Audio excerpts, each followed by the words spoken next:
Ngayong araw mga kuys, magluluto naman tayo ngayon ng sobrang basic at sobrang dali na chicken curry.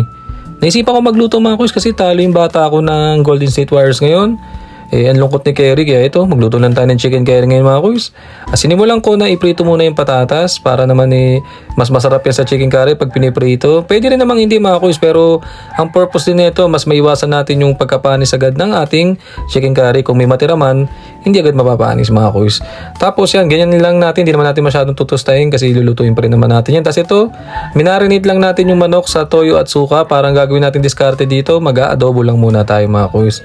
Yung iba naman ng diskarte sa chicken curry, diretso na pagkagisa, ilalagay na agad yung curry powder. Ako naman yan, gusto ko yan, dinadala ko sa parang impyerno yung manok.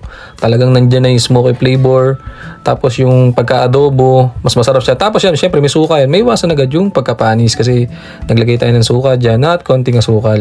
Sa sobrang daming version ng curry mga kuys, kaya ito naisipan ko talaga to. Tsaka ito rin diskarte talaga ni Hermat at tsaka ni Janine, yung kapatid ko talaga, na masarap siyang magluto talaga nito, na hanggang ngayon hindi ko matalo-talo. Kasi pag tinalo ko siya dito sa luto ng chicken curry na to, wala na siyang lulutuin mga kuys kasi dito lang talaga siya masarap magluto. Si Janine. Joke lang ning. Pero siya talaga pinakamasarap magluto sa amin ng chicken curry. Hanggang ngayon, hindi ko alam kung anong technique niya. Ito lang talaga natatandaan ko yung turo ni mama na i-adobo muna siya para hindi talaga mapanis. Kasi nga, syempre pagka ganitong chicken curry, matik to, migatato, di mga kuys. Tapos yan, nung nasakunsya na natin ng maayos, ahon natin yan.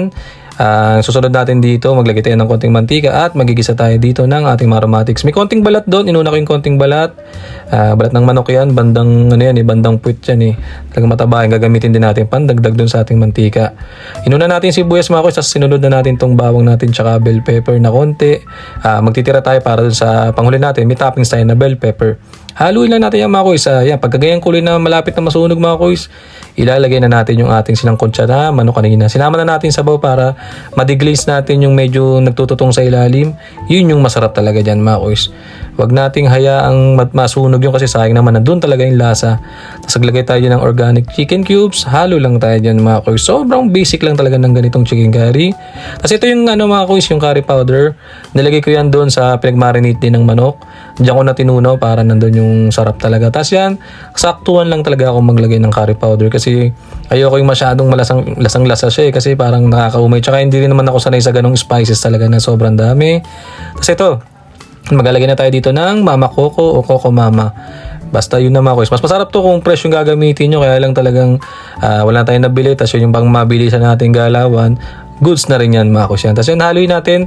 Ang gusto ko dito sa chicken curry mga kuys, ayoko nang masyadong pamantika. Yung tuyo-tuyo, nakakaumay siya. Pero minsan masarap din sa kanin bahaw yun mga kuys. Pero ito, gusto namin talaga medyo may konting sauce para masarap-sarap naman sa kanin. Nilagay na natin doon yung patatas mga kuys na sobrang basic na pinirito natin kanina. Sinunod na natin dyan yung siling pampapogi na konti kasi hindi ganun kaanghang yan. At yung bell pepper na pang toppings natin. Tapos ganun lang mga kuys, ganun lang magluto ng chicken curry na kahit talo ang Golden State, malungkot pa rin si Stephen Curry. Tara mga kuys, kain. Salamat mga kuys.